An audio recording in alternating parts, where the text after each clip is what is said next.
இன்னைக்கு நம்மளெல்லாம் இந்த மாதத்தினுடைய கடைசி நாளில் கர்த்தர் பார்க்க வைத்திருக்கின்றார். கர்த்தருக்கு ஸ்தோத்திரம்.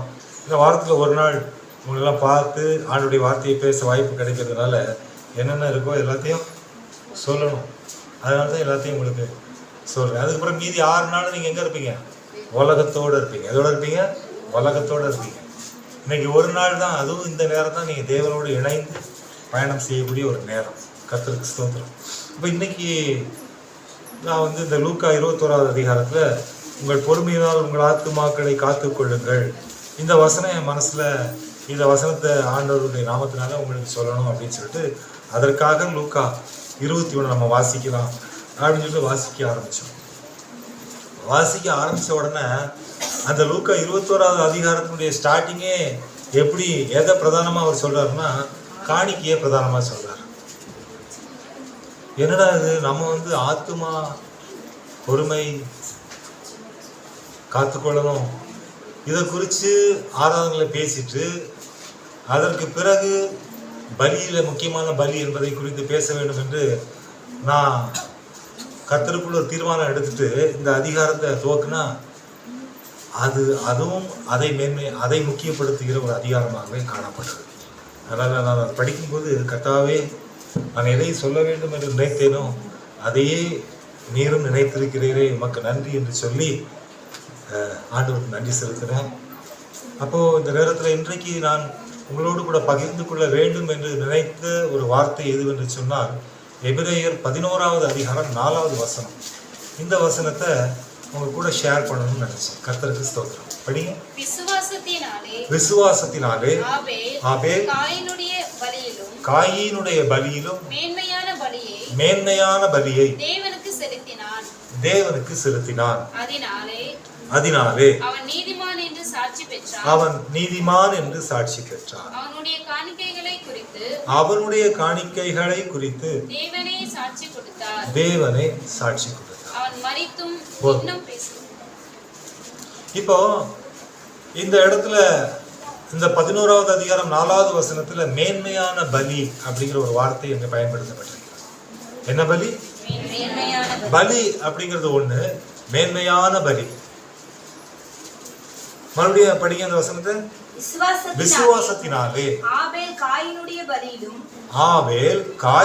பலியிலும் மேன்மையான பலியை தேவனுக்கு செலுத்தினான். more acceptable sacrifice than Cain. தேவனால் மிகவும் விரும்பப்படக்கூடிய, ஏற்றுக்கொள்ளக்கூடிய அருமையான ஒரு காணிக்கையை இங்கே ஆபேல் செலுத்தினான் என்று சொல்லப்பட்டிருக்கிறது. ரொம்ப ஆச்சரியமா இருக்கு இந்த வசனத்துல. கர்த்தருக்கு ஸ்தோத்திரம். அது ஆம்பிளிஃபைடு பைபிள் எப்படி போட்டிருக்குன்னா accepting his gifts, அதாவது ஆபேல் தேவனுக்கு பரிசு கொடுத்தான் அப்படின்னு போட்டிருக்கு. ஆண்டவர் அந்த பரிசை ஏற்றுக்கொண்டார் அப்படின்னு போட்டிருக்கு. அந்த பரிசை குறித்து தேவன் சாட்சி கொடுத்தார் அப்படின்னு போட்டிருக்கு. பாருங்க, ஆண்டவர் மனுஷனுக்கு பரிசு கொடுப்பார், ஆனா ஆண்டவருடைய பிள்ளைகள் அவருக்கு கொடுக்கும் பரிசு it's a gift to God. ஆமா, அதான் more acceptable sacrifice. அப்போ என்னடா இது, இந்த விசுவாச வீரர்கள் பட்டியலில் ஆபேல் வந்திருக்கிறாப்ல. அந்த எபிரேயர் அந்த 11வது அதிகாரத்தை படிச்சோம்னா ஃபுல்லா விசுவாசத்தினாலே அப்படிதான் ஃபுல்லா அந்த அதிகாரத்துல வருது. அப்ப விசுவாசத்தினால இங்க ஆபேல் ஒரு அற்புதமான காரியத்தை செஞ்சிருக்கிறானா? ஏன்னா ஆண்டவர் அவன் எனக்கு பரிசு கொடுத்தான் அப்படின்னு சொல்றாரு. அது மட்டுமல்ல, என்னால் ஏற்றுக்கொள்ளப்பட்டது, more acceptable sacrifice than Cain. நான் இதை முழுவதுமாக ஏற்றுக்கொண்டேன், மன நிறைவோடு ஏற்றுக்கொண்டேன் என்று ஆண்டவர் சொல்றாரு. அப்படி என்ன ஸ்பெஷல்? ஆபேல் கொடுத்த காணிக்கையில அப்படி என்ன ஸ்பெஷல்? காயினும் காணிக்கை செலுத்தினான், ஆனா ஆபேல் செலுத்தின காணிக்கை மட்டும் அங்க ஒரு ஸ்பெஷலா ஆண்டவருக்கு சொல்றாரு. அந்த காணிக்கை விஷயத்தை ஸ்ட்ரெயிட்டா புதிய ஏற்பாட்டுல அந்த எபிரேயர் 11வது அதிகாரத்துல இதை ஒரு முக்கியமான ஒரு விஷயமா இங்க கொண்டு வராரு. அதுவும் எப்படி கொண்டு வராருன்னா சாட்சியா கொண்டு வராரு. இட்ஸ் a witness from ஆபேல். யார் கொடுத்த சாட்சினா தேவன் கொடுத்த சாட்சி. நாம சபையில மனுஷன் சொல்லக்கூடிய சாட்சி இல்லை, தேவனே சாட்சி கொடுத்தாராம். எதை குறித்து என்று சொன்னால் காணிக்கையை குறித்து. ஹல்லேலூயா. இது உண்மையிலேயே ஒரு வித்தியாசமான, மாறுபட்ட, அற்புதமான ஒரு காரியமாக இருக்கிறது. தேவனால் சாட்சி கொடுக்கப்பட்ட காணிக்கை, அக்செப்டபிள் சாக்ரிஃபைஸ். ஆமா, ஏற்றுக்கொள்ளப்பட்ட காணிக்கை, அங்கீகரிக்கப்பட்ட பரிசு. மனிதன் கடவுளுக்கு கொடுத்த பரிசாக இங்கே ஆபேலுடைய காணிக்கை வெளிப்படுத்தப்படுகிறது. அப்படி என்ன, வாட் இஸ் த ஸ்பெஷல்? படிங்க ஆதியாகமம் 4வது அதிகாரம். ஆதியாகமம் 4வது அதிகாரம் 1, 2, 3, 4. இந்த 4 வசனங்களை சத்தமா படிங்க. ஆதாம் தன் மனைவியாகிய ஏவாளை அறிந்தான். அவள் கர்ப்பவதியாகி காயினை பெற்று கர்த்தரால் ஒரு மனுஷனை பெற்றேன் என்றாள். பின்பு அவனுடைய சகோதரனாகிய ஆபேலையும் பெற்றாள். ஆபேல் ஆடுகளை மேய்க்கிறவன் ஆனான், காயின் நிலத்தை பயிரிடுகிறவன் ஆனான். சில நாள் சென்ற பின்பு காயின் நிலத்தின் கனிகளை கர்த்தருக்கு காணிக்கையாக கொண்டு வந்தான். காயின் நிலத்தின் கனிகளை கர்த்தருக்கு காணிக்கையாக கொண்டு வந்தான். ஆபேலும் தன் மந்தையின் தலையீற்றுகளிலும் அவைகளில் கொழுமையானவைகளிலும் சிலவற்றை கொண்டு வந்தான். பாருங்க, ஆபேலை குறித்து சொல்லப்படும் போது அங்கே சொல்லப்பட்ட வார்த்தை படிக்க. ஆபேலை குறித்து சொல்லப்படும் போது ஆபேலையும் அவன் காணிக்கைகளையும் இல்ல தன் மந்தையின் தலையீற்றுகளிலும் அவைகளில் கொழுமையானவைகளிலும் போதும். இப்ப காயினுக்கு ஆபேலுக்கு இருக்கிற டிஃபரன்ஸ் என்னன்னா, காயினை குறித்து சொல்லும் போது நிலத்தின் கனிகள் அப்படின்னு சொல்லப்பட்டிருக்கு. ஆனா ஆபேலை குறித்து சொல்லப்படும் போது அங்கே மந்தையின் தலையீற்று என்று சொன்னால் முதல் கனி. ஆபேல் brought of the first born of his flock and of the fat portions. இந்த ஆபேலுடைய காணிக்கையில் என்ன ஸ்பெஷல்னா, ஃபர்ஸ்ட் பார்ன், முதல் பலன், முதற்கனி. ஆமா, ஆபேல் கொடுத்தது தசம பாகம், காயின் கொடுத்தது நிலத்தின் கனிகளில் சில. ரெண்டுக்கு இருக்கிற டிஃபரன்ஸ். அப்ப இங்க என்ன ரொம்ப மைன்யூட்டா யோசிக்கப்பட வேண்டிய விஷயம் என்னன்னா, இந்த ஆபேலுடைய காணிக்கை அங்கீகரிக்கப்படக்கூடிய காணிக்கையாக காணப்பட்டது, காயினுடைய காணிக்கை அங்கீகரிக்கப்படாத காணிக்கையாக காணப்பட்டது. ஆதியாகமும் அதாவது ஆதியாகமும் பைபிளுடைய ஃபர்ஸ்ட் சாப்டர். பரிசுத்த தேவன் முதல் தலைமுறை ஆதாமுடைய வம்சத்துல ஃபர்ஸ்ட் அவர் எதை அங்கே பிரதானமாக பிரகடனப்படுத்துகிறார் என்று சொன்னால் காணிக்கை. அந்த காணிக்கை குறித்து பார்க்கும் பொழுது அவர் அந்த தசம பாகத்தை ஃபர்ஸ்ட் பார்ன், ஆமா, ஆபேல் brought of the first born of his flock, ஆமா, அந்த முதல் பலன், அந்த முதல் கனியை பரிசுத்த தேவன் அங்கீகரிக்கிறார். he accepting, அது அவரால் அங்கீகரிக்கப்படக்கூடிய ஒரு காணிக்கையாக காணப்படக்கூடியது. இதனுடைய வேல்யூ நிறைய பேருக்கு தெரியல. அதான் உண்மை. கர்த்தருக்கு பிரியமானவர்களே, 1550 ரூபாய் சம்பளம் வாங்கும்போது அதுல 10ல் ஒரு பங்கு நான் கொடுத்தேன். 5550 ரூபாய் சம்பளம் வாங்கும்போது club India resorts and metro hotels எல்லாம் ஒர்க் பண்ணும்போது, நான் சொல்றது 25 ஆண்டுகளுக்கு முன்பாக, ஆமாம், மேபி ஐ திங்க் 23 இயர்ஸ்க்கு முன்னாடி நான் வாங்கின சம்பளம் 5550 ரூபாய். அதில் 10ல் ஒரு பங்கை தேவனுக்கு எடுத்து வைப்பேன். பரிசுத்த தேவனுக்கு மகிமை உண்டாவது. அந்த கற்றுக் கொடுத்த தேவனுடைய ஊழியர், ஃபர்ஸ்ட் பார்ன், முதற் பலன். அதுல இந்த கொஞ்சத்துல அந்த உண்மை இருந்ததுனால கர்த்தர் அந்த 5550 வித்தின் 10 இயர்ஸ்ல 10 வருஷத்துல 55,000 மாத்தினார் சேலரி. கர்த்தருக்கு பிரியமானவர்கள், தேவன் பாருங்க, அங்கீகரிக்கக்கூடிய, தேவனால் அங்கீகரிக்கப்படக்கூடிய ஒரு காணிக்கை, தேவனுக்கு நாம் கொடுக்கும் பரிசு.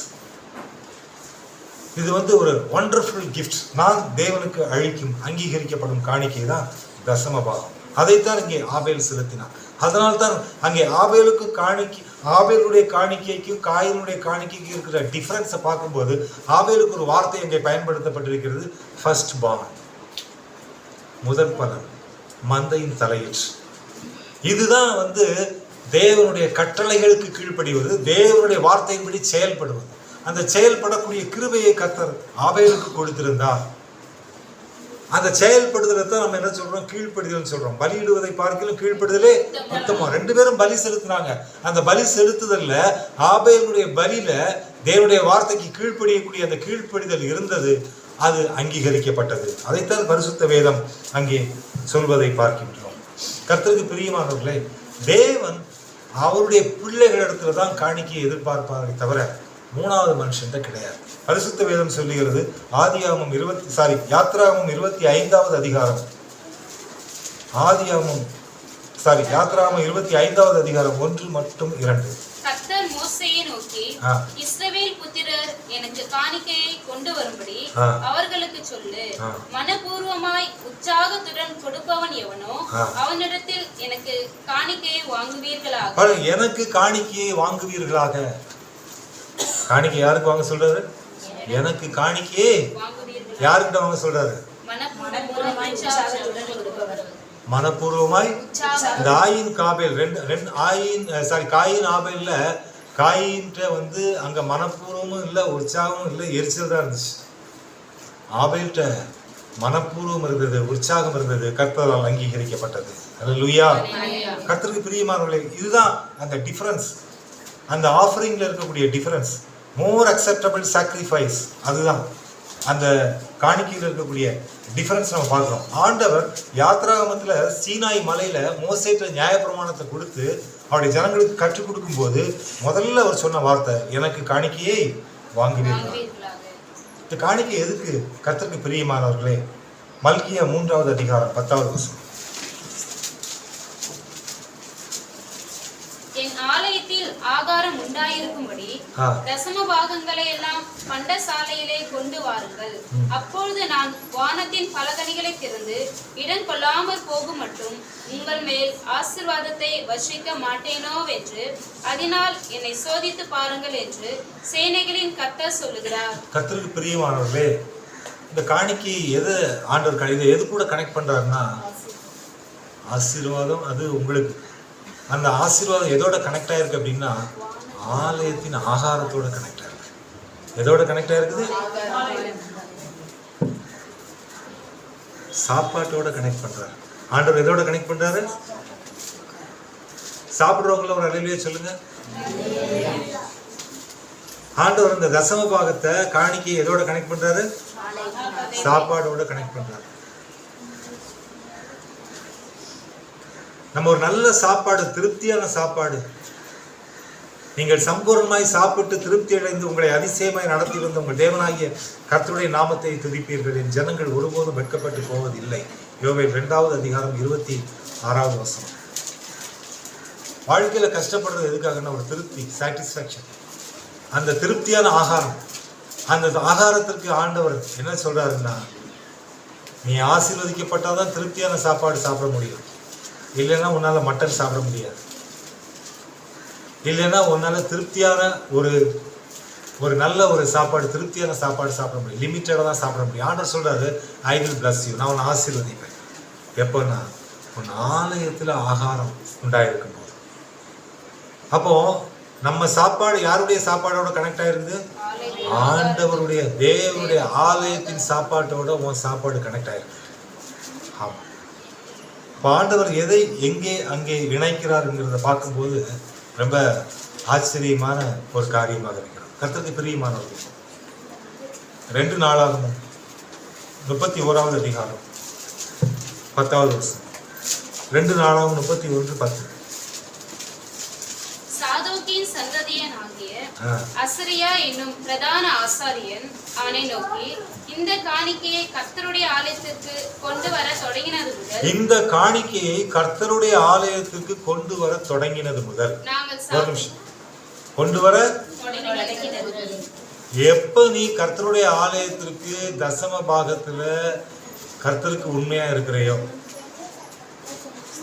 அப்பத்துல இருந்துதான் வசனம் சொல்லுது, since they began to bring the contributions into the house of the Lord. தேவனுடைய வீட்டுக்கு எப்போ நீ அந்த பரிசை, கர்த்தர் உனக்கு கொடுத்த நன்மையை, அதன் முதற் பலனை ஆபேலை போல நீ கொண்டு வருகிறாயோ, அதைத்தான் ஆண்டவருடைய வார்த்தை சொல்லுது, கொண்டு வர தொடங்கினது முதல். Since they began to bring the contributions, நீ கொண்டு வர தொடங்கினது முதல் நாங்கள் சாப்பிட்டு we have eaten, திருப்தி அடைந்தோம், we have enough, இன்னும் மிச்சமும் இருக்கிறது, we have plenty left. மூணு ஆசீர்வாதங்கள் இருக்கிறது. ஒன்று, எனக்கு நல்ல சாப்பாடு கிடைக்குது. ரெண்டாவது, எனக்கு போதும் போதும் அப்படிங்கிற திருப்தி கிடைக்குது. மூன்றாவதாக plenty of, எனக்கு மிச்சமும் கிடைக்குது, எனக்கு பேலன்ஸும் இருக்குது. 3 blessings அங்க இருக்குது. we have eaten, we have enough, we have plenty of left. கர்த்தருக்கு பிரியமானவர்களே, எவ்வளவு ஒரு ஒர்த்தி வேர்டு, எவ்வளவு அருமையான ஒரு வார்த்தை. அந்த வார்த்தையை தேவன் கொடுத்திருக்கிறார். மிச்சமும் இருக்கிறது. தொடர்ந்து படிங்க. கர்த்தர் தம்முடைய ஜனத்தை ஆசீர்வதித்ததினால். இப்ப ஆண்டவர் என்ன பண்றாரு? அவருடைய ஜனத்தை அதுதான் ஆலயத்திற்கு கொண்டு வர தொடங்கினது முதல். எப்ப நீ ஸ்டார்ட் பண்ண, எப்ப நீ வந்து கர்த்தருடைய வார்த்தைக்கு கீழ்ப்படிந்து தசம பாகத்துல உண்மையா இருப்பேன் அப்படின்னு சொல்லிட்டு எப்ப நீ அந்த விஷயத்துல உண்மையா இருந்து நீ ஸ்டார்ட் பண்ணையோ, அந்த ஸ்டார்ட் பண்ண நாள்ல இருந்து கர்த்தர் உன்னை ஆசீர்வதிக்கிறார். உன்னுடைய சாப்பாட்டை ஆசீர்வதிக்கிறார். நீ திருப்தி ஆகிறாய். அது மட்டுமல்ல, அதுல மீதம் எடுக்கிறாய். கர்த்தர் தம்முடைய ஜனத்தை ஆசீர்வதித்ததினால், for the Lord has blessed his people, ஆசீர்வதித்ததினால் இந்த திரட்சியான அம்பாரம் ஆமாங்க. so that we have this திரட்சியான Ampara அப்படின்னா large amount. என்னது திரட்சியான அம்பாரம்? திரட்சியான அம்பாரம், லார்ஜ் அமௌண்ட். கர்த்தருக்கு பிரியமானவர்களே, லார்ஜ் அமௌண்ட் இங்கிலீஷ்ல போட்டு லார்ஜ் அமௌண்ட் லெஃப்ட், நிறைய பேலன்ஸ் உனக்கு வரும். அது எப்படிங்க? எனக்கு இது சாத்தியமா? அது எப்படி நடக்கும்? கர்த்தருக்கு அடுத்த காரியத்துல எப்படி நடக்கும்? கர்த்தருக்கு பிரியமானவர்களே, நல்ல ஞாபகம் வச்சுங்க. ஒரு பிள்ளை வேலைக்கு போறதுக்கு முன்னாடி படிச்சுட்டு இருக்கு. நல்லா படிக்கணும், யார்கிட்ட ஜெபம் பண்ணுது? அப்புறம் வேலை கிடைக்கிறதுக்காக யார்கிட்ட ஜெபம் பண்ணுது? வேலை கிடைச்சதுக்கு பிறகு அந்த பிள்ளைகளுக்கு என்ன கிடைக்குது? சேலரி கிடைக்குது. அதுதான் கர்த்தர் கொடுத்த கிஃப்ட். அது அந்த பிள்ளைகள் புதைத்து வைக்காமல், அது வந்து அந்த அந்த அந்த பரிசு ஆண்டவர் கொடுக்கக்கூடிய கிஃப்ட் இருக்கு இல்லையா, அந்த பைபிள்ல வசனம் சொல்றது, தட் இஸ் சீட்ஸ், விதைகள். அது என்னது? விதைகள். ஆண்டவர் உனக்கு திரட்சியான அம்பாரத்தை எப்ப கொடுப்பாருன்னா, நீ உனக்கு கிடைக்கக்கூடிய வருமானத்துல கொஞ்சம் எடுத்து விதைக்கும் போது என்ன பண்ணும்? அதை விதைக்கும் போதுதான் அந்த விதை வந்து 30, 60, 100 பலன் கொடுக்கும். விதைக்காம இருந்தா பலன் கொடுக்காது. இன்றைக்கு அநேக சபைகள்ல, நம்ம சபைகள்ல, அநேக சபைகள்ல வேலை கிடைக்கிற வரைக்கும் ஆத்திரம் சோத்திரம். வேலை கிடைச்சதுக்கு பிறகு பிஸி. அதுக்கு பிறகு ட்ரெஸ்ஸை மாத்துறாங்க, அப்புறம் வீடை மாத்துறாங்க, சர்ச்சையை மாத்துறாங்க. எல்லாத்தையும் மாத்திட்டு போய்கிட்டே இருக்கிறாங்க. கர்த்தருக்கு பிரியமானவர்களே, பரலோகத்துல கர்த்தர் கணக்கு வச்சிருக்காங்க. எங்க வச்சிருக்காரு? ஆண்டவர் சொல்றாரு, நீ புதைக்கிறவன் அல்ல, விதைக்கிறவன். உனக்கு கிடைத்த ஆசீர்வாதத்தை புதைக்காத. புதைச்சா அது வளரவே வளராது. ஒரு தாளந்து என்ன பண்ணான்? மண்ணில் போட்டு புதைச்சிட்டான். ஆண்டவர் விதைக்க சொன்னார். அவன் விதைக்கல. 3 பேருக்கு ஆசீர்வாதம் கொடுத்தாரு. ஒருத்தனுக்கு $10,000, ஒருத்தனுக்கு $2,000, ஒருத்தனுக்கு $5,000, ஒருத்தனுக்கு $2,000, இன்னொருத்தருக்கு $1,000. இந்த $1,000 வாங்கினவன் புதைச்சிட்டான். என்ன பண்ணிட்டான்? புதைச்சிட்டான். விதைக்கல, புதைச்சிட்டான். ஆனா மற்றவர்கள் விதைக்க ஆரம்பிச்சார்கள். அது ஆசீர்வதிக்கப்பட்டது. ஆண்டவர் அந்த ஆசீர்வாதத்தை மட்டும் இல்லை, இன்னும் அதிகமான ஆசீர்வாதத்தை கொடுத்தார். அநேக பட்டணங்களுக்கு அதிபதியாக மாற்றினார். ஆனா அந்த ஒரு தாளந்தை, அந்த ஒரு $1,000 பெற்றுக்கொண்டவன் என்ன பண்ணா? புதைச்சிட்டான். சரி, இப்ப ஆண்டவர் என்ன பண்ணாரு? அவனுக்கு என்ன பண்ணாரு? இருக்கிறத பிடிங்கி அவர் எடுத்துக்கிட்டாரா? கொடுக்கிறவனுக்கு கொடுத்தார். என்ன பண்ணாரு? கொடுக்கிறவனுக்கு கொடுத்தார். இல்லாதவனுக்கு கொடுக்கல. நல்ல ஞாபகம் வச்சுங்க. ஆண்டவர் இல்லாதவனுக்கு நீ இல்லாமலே போயிடு, அப்படியே வலிச்சு மொட்டை ஆயிடு, இல்லாமலே போயிடு, அவ்வளவுதான். ஆண்டவர் யாருக்கு கொடுத்தாரு தெரியுமா? இருக்கிறவனுக்கு கொடுத்தாரு. யாருக்கு கொடுத்தாரு? அதான் யோசிக்க வேண்டிய விஷயம். அவர் இல்லாதவனுக்கு கொடுக்கலைங்க. அந்த ஒரு தாளந்து வாங்கி இன்னொருத்தன் பிச்சை எடுத்துக்கிறான், கஷ்டப்படுறான், ரொம்ப நாளா 20 வருஷமா கஷ்டப்பட்டு இருக்கிறான். அவனுக்கு கொடுக்கலாம்னா அவனும் புதைக்கிறவன், விதைக்கிறவன் கிடையாது.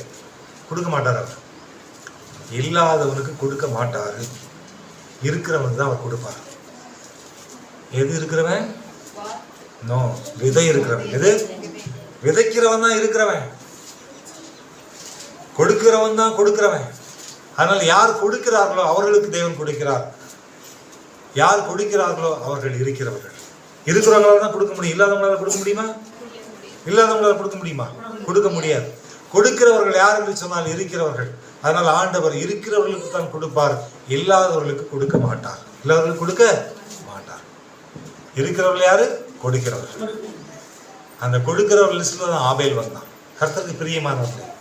இன்றைக்கு பரிசுத்த வேதம் அதைத்தான் சொல்லுகிறது. நம்ம வாழ்க்கையில ஆண்டவர் நமக்கு என்ன கொடுத்திருக்கிறார் அப்படிங்கிறது முக்கியம் இல்லை, நாம ஆண்டவருக்கு என்ன கொடுக்கிறோம் அப்படிங்கிறது முக்கியம்.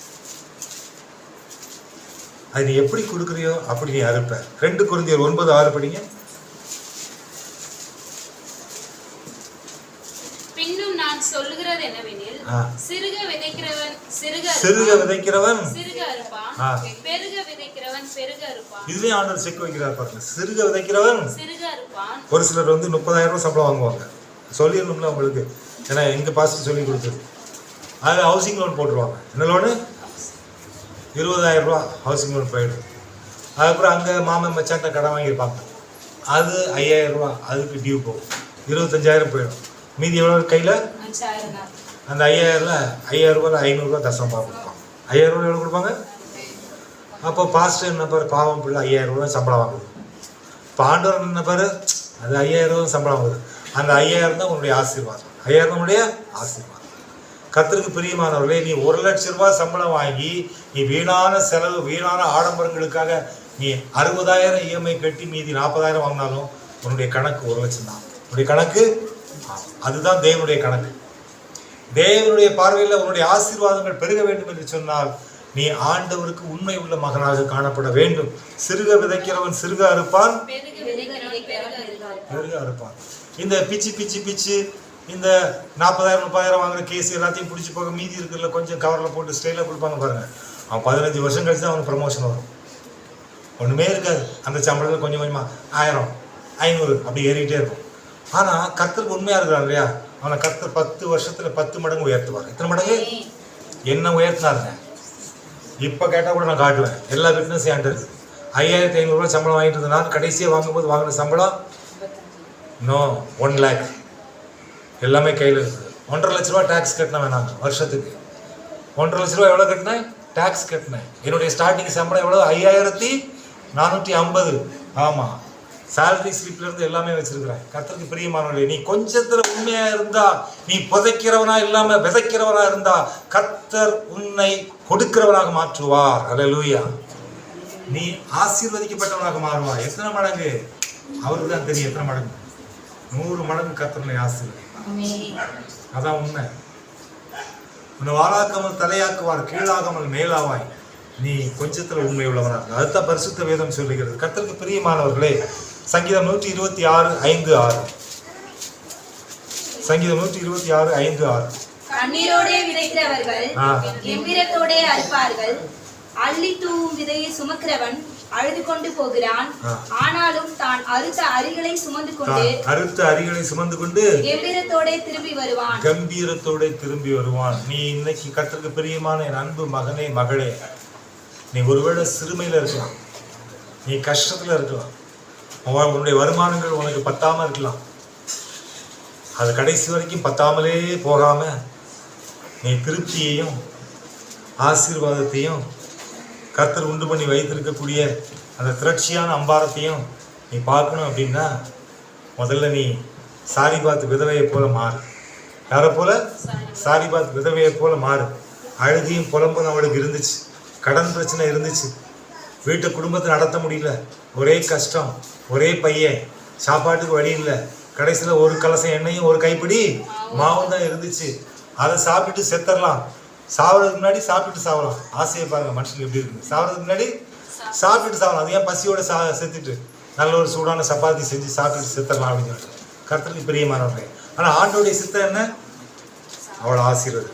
அவளை நீ வாழ்க்கை ஃபுல்லாக கஷ்டப்பட்டுட்டே இருக்கக்கூடாது. நீ ஒரு விதவை, உனக்கு புருஷன் இல்லை, உன் வாழ்க்கையில் வருமானம் இல்லை, உன் பிள்ளையை வச்சுட்டு கஷ்டப்பட்டுட்டு இருக்கிற, நீ கடைசியில உன் கஷ்டத்துக்கு மேல கஷ்டம், கஷ்டத்துக்கு மேல கஷ்டம், கஷ்டத்துக்கு மேல கஷ்டம். அந்த கஷ்டத்தினால நீ மனம் நொந்து போய் இதுக்கு மேல வாழ்க்கையில வருமானமும் இல்லை, சாப்பாட்டுக்கும் வழி இல்லை, வாழ்றதே வேஸ்ட், அதனால நம்ம பேசாம தற்கொலை பண்ணிக்கலாம்னு சொல்லிட்டு நீயும் உன் பிள்ளையும் தற்கொலை பண்ண முடிவு பண்ணீங்க. அதை ஆண்டவர் பார்த்தாரு. என்ன பண்ணாரு? ஆண்டவர் என்ன முடிவு பண்ணாரு? அந்த குடும்பத்தை காப்பாற்றணும் அப்படிங்கிறது அவருடைய நோக்கம் இல்லை. அந்த குடும்பம் ஆசீர்வதிக்கப்படும். அந்த குடும்பம் அவர் முடிவு பண்ணாரு. பாருங்க, இஸ்ரவேல் தேசத்துல அநேக விதவைகள் காணப்பட்டாலும் ஆண்டவர் அந்த சாரிபாத் விதவையை ஆசீர்வதிக்கணும்னு முடிவு பண்ணாரு. அதனால எலியாட்ட சொல்றாரு, நீ கிளம்பி, நீ இப்ப பசியா இருக்கிற, நீ சாப்பிட்டு 40 நாள் ஆச்சு. எத்தனை நாள் ஆச்சு? 40 நாள் ஆச்சு. நீ ரொம்ப பசியா இருக்கிற, அதனால நீ நேர சாரிபாத்துக்கு போ. அங்க உனக்கு அருமையான ஒரு பிரியாணி ரெடியா இருக்கு. பிரியாணி ரெடியா இருக்கு. ஊழியக்காரர் எங்க அனுப்புறாரு? ஆண்டவர் சாரிபாத் விதவை வீட்டுக்கு அனுப்புறாரு. அதுவே என்ன பண்ணுது? இருக்கிறத சாப்பிட்டு சாவறதுக்கு இருக்குது. அந்த வீட்டுக்கு ஆண்டவர் அனுப்புறாரு ஊழியக்காரர். அவர் போன உடனே அவர் பசியோட போறாரு. அம்மா, ஐயா வாங்க, ஸ்தோத்திரம், பிரைஸ் லார்ட். தண்ணி குடிச்சாச்சு, ஜெபம் பண்ணிட்டு கிளம்பிடுவார். கிளம்பல, பசிக்குதுங்கிறாரு. என்ன சொல்றாரு? பசிக்குது. அந்த அம்மா சொல்லுது, என் மன்னிச்சிருங்க, என் பிள்ளைக்கும் எனக்கும் சாப்பிட்றதுக்கு மட்டும்தான் இருக்கு, அது கூட கம்மியாக தான் இருக்குது, அதை சாப்பிட்டுட்டு நாங்கள் சாக போகிறோம். அவ்வளோ அந்த வேதனை பாருங்க. Emotional speech. I want to tie, நான் சாகணும், இந்த வாழ்க்கை பிடிக்கல, ஏன்னா வருமானம் இல்லை. இன்னைக்கு நிறைய குடும்பத்தில் கஷ்டத்துக்கு காரணம் என்ன தெரியுமா? வருமானம் இல்லை. வருமானம் மட்டும் திருப்தியாக இருந்தாச்சுன்னா சந்தோஷமாக இருக்கும் குடும்பம். நிறைய குடும்பத்தில் தலையை பிச்சுட்டு போகிறதுக்கு காரணம், ஆமாம், நிறைய முடி கொட்டுறதுக்கு காரணம், ஆமாம், இதுதான். வருமானம் இல்லை, ஒரு நல்ல ட்ரெஸ் வாங்க முடியல, எந்த ஒரு காரியத்தையும் திருப்தியாக செய்ய முடியல. இந்த சாரிபாத் விதவையினுடைய சூழ்நிலை அப்படிதான் இருந்துச்சு. ஊழியக்காரர் போனார், எனக்கு சாப்பாடு கொடுந்தார், இல்லைன்னு சொல்லிச்சு. கொஞ்சமாக தான் இருக்குன்னு சொல்லிச்சு. ஆண்டவர் என்ன சொன்னார்? அந்த ஊழியக்காரர் என்ன சொன்னார்? கொஞ்சமாக இருந்தாலும் பரவாயில்ல, கொடு, கொஞ்சமாக இருந்தாலும் எனக்கு கொடுத்தே ஆகணும் சொன்னாரா இல்லையா?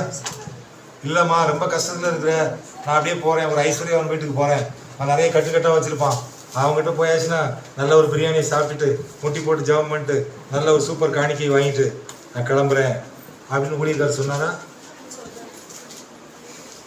சொல்லலைங்க. அதெல்லாம் முடியாது, நீ எனக்கு காணிக்கை கொடுத்தே ஆகும். கர்த்தருக்கு பிரியமானவர்களே, 7 வருஷமா நம்ம முட்டுக்கூர் போயிட்டு இருக்கோம் கிராம ஊழியத்துக்கு. அந்த காணிக்கை நாங்கள் எடுப்போம். காணிக்கை எடுக்கும்போது பார்த்தீங்கன்னா அதெல்லாம் ஃபுல்லாக அதிகபட்சம் 50 ரூபா வந்தால் பெரிய விஷயம். 10, 20, 5 ரூபா காயின், 10 ரூபா காயின், 10 ரூபா நோட்டு, 20 ரூபா நோட்டு, அதான் அதிகபட்சம். எனக்கு தெரிஞ்சு அந்த மக்கள் போடக்கூடிய காணிக்கை வந்து பார்த்தாச்சுன்னா அதிகபட்சம் 300 ரூபா, 200 ரூபா அப்படி தான் வரும். அது மட்டுமல்ல, ஒரு சில நேரங்களில் 500 ரூபா, 700 ரூபா அந்த மாதிரி கூட வரும். ஆனால் நாங்கள் போயிட்டு வர்றது ஒரு நாள் ஃபுல்லாக டிரான்ஸ்போர்ட்டிங், அத்தனை பேரும் போயிட்டு முடிச்சுட்டு வரோம். ஏன்? எதுக்காக? அந்த 10 ரூபா 20 ரூபா போடுறவங்க ஆசீர்வதிக்கப்படணும். 10 ரூபா 20 ரூபா போடுறவங்க ஆசீர்வதிக்கப்படணும். அந்த பணம் அந்த பணம் அவங்களுக்கு பெருசு. நமக்கு சாதாரண பணம், அது அவங்களுக்கு பெருசு, ரொம்ப பெரிய காசு. அது அந்த அந்த சாரியில் நல்லா முடிச்சு போட்டு உள்ளே வச்சுருப்பாங்க. ப்ரேயர் முடிஞ்ச உடனே அதை முடிச்சு அவுத்து அதுலேருந்து அந்த 10 ரூபா எடுத்து போடுவாங்க. அவங்களுக்கு பெரிய பணம். கர்த்தருக்கு பெரிய பணம். இந்த சாரிபாத் விதவையை ஊழியக்காரர் விட்டாரா? விடலை. நீ கொடுத்தே ஆகணும். அந்த அம்மா கர்த்தருக்கு கொடுக்க வேண்டியதை கொடுத்துச்சு. அந்த வீட்டினுடைய எண்ணெயும் மாவும் குறையவே இல்லை. என்னாகல? குறையவே இல்லை. அது என்ன காலம்? பஞ்சகாலம். என்ன காலம்? என்ன காலம்? பஞ்ச காலத்தில் விதவை வீட்டின் பாத்திரங்களை அவர் ஆசீர்வதித்தார். பஞ்ச காலத்தில் விதவை வீட்டின் பாத்திரங்களை அவர் ஆசீர்வதித்தார். கர்த்தரே தேவன், கர்த்தரே தேவன் என்றே ஆர்ப்பரிப்போம். கர்த்தரே தேவன், கர்த்தரே தேவன் என்றே ஆர்ப்பரிப்போம்.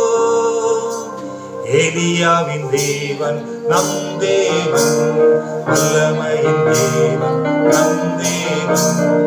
எலியாவின் தேவன் நம் தேவன், வல்லமையின் தேவன் நம் தேவன். ஹல்லேலூயா. அந்த சாரிபாத் பிளஸ்ஸட், ஆசீர்வதிக்கப்பட்ட ஒரு வீடு. அந்த வீடு மாறிடுச்சு, குறையவே இல்லையா? அப்பமும் எண்ணெயும் திருப்தியாய் சாப்பிட்டு சுகமாய் வாழ்ந்தார்கள். கர்த்தருக்கு பிரியமானவர்களே, காணிக்கை பலி கர்த்தரால் ஆசீர்வதிக்கப்படும் பலி. கர்த்தரால் அதுதான் இன்னைக்கு வேத வாசிப்புல வாசித்தோம். லூக்கா 21வது அதிகாரம். இப்ப எடுங்க, படிப்போம், முடிப்போம். லூக்கா 21, 1, 2, 3, 4.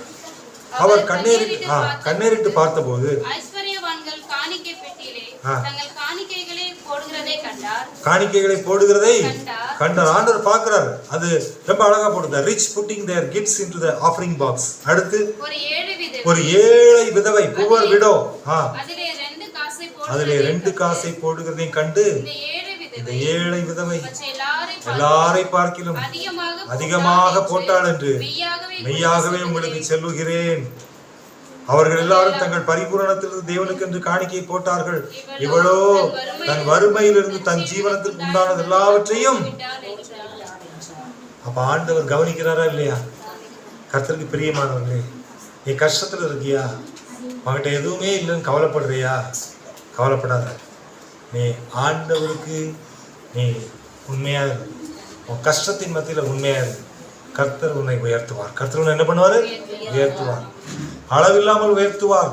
உன்னுடைய சாப்பாட்டை ஆசீர்வதிப்பார். உன்னை திருப்தியாக்குவார். உன்னை மீதம் எடுக்க செய்வார். ஆமா, உனக்கு திரட்சியான அம்பாரம் மீறும். திரட்சியான அம்பாரம் மீறும்.